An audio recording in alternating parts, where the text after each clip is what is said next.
Laws that encourage ethical conduct.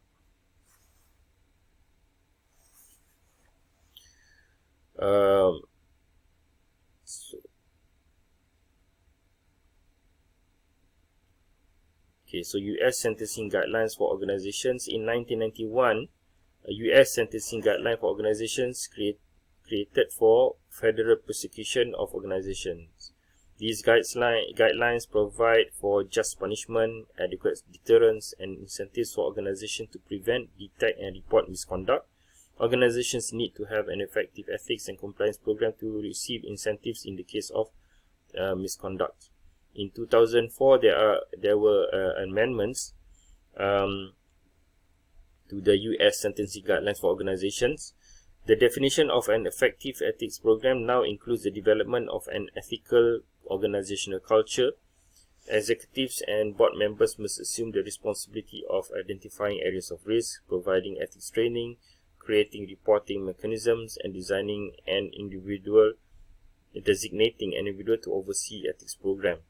In 2007 to 2008, there were additional definitions of a compliance and ethics program.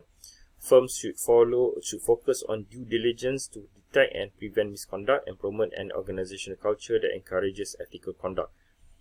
It provides more details, encouraging the assessment of risk and outlining appropriate steps in designing, implementing, and modifying ethics programs, and training that will include all employees, top management, and the board of governing authority. These modifications continue to reinforce the importance of an ethical culture in preventing misconduct.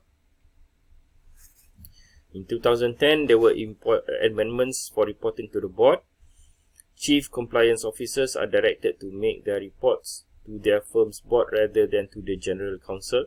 Companies are encouraged to create hotlines, perform self-audit programs, adopt controls to detect misconduct internally. More specific language has been added to the word prompt in regard to what it means to promptly report misconduct. The amendment also extends operational responsibilities to all personnel within a company's ethics and compliance program. In 2014, the Commission investigated how the sentencing guidelines could be used by regulatory and law enforcement agencies to recommend effective ethics and compliance programs. The Commission assessed its efforts to encourage corporations, non-profit, government agencies, and other organizations to form institutional cultures that discourage misconduct. From 2015 and 2020, the Commission continued to emphasize the importance of the organizational culture and that there should be standards and procedures in place to prevent and detect misconduct. In addition, when there is misconduct, community service may be ordered if it is designed to remedy the misconduct.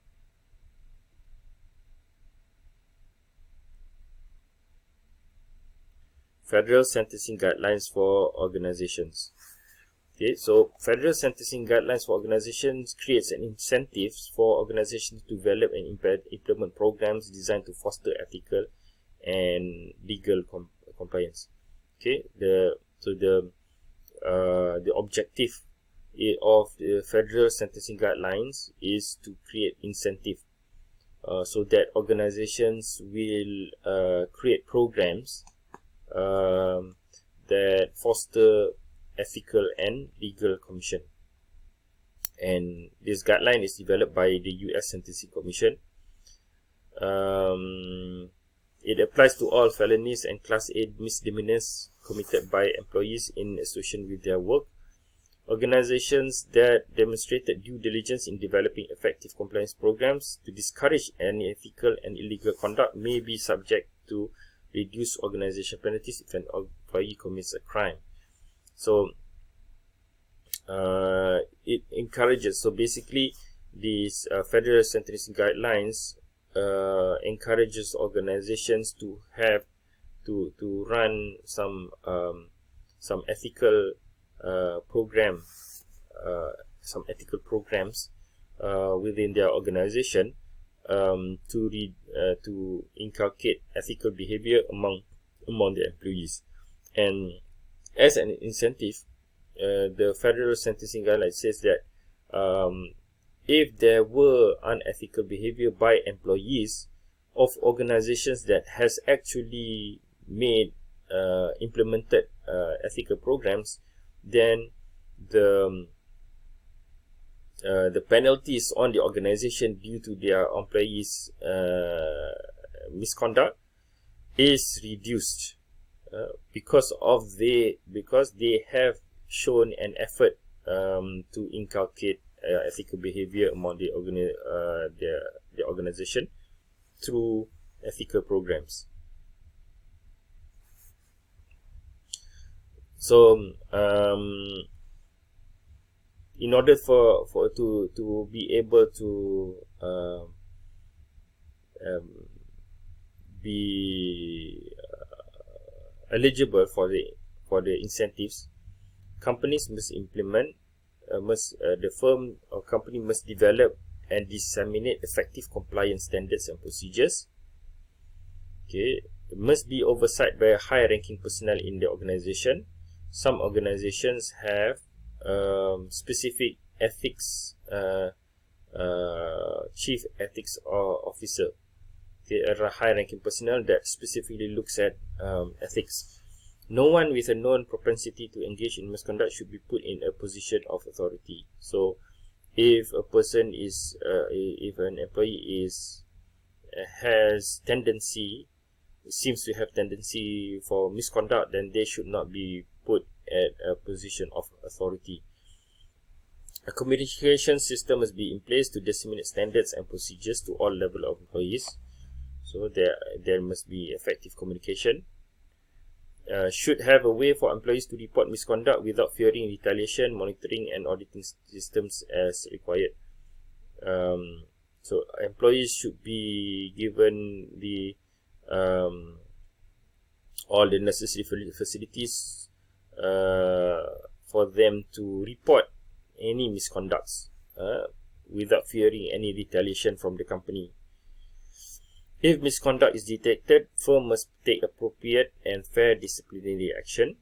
After misconduct has been discovered, the organization must take steps to respond to and prevent similar offences in the future.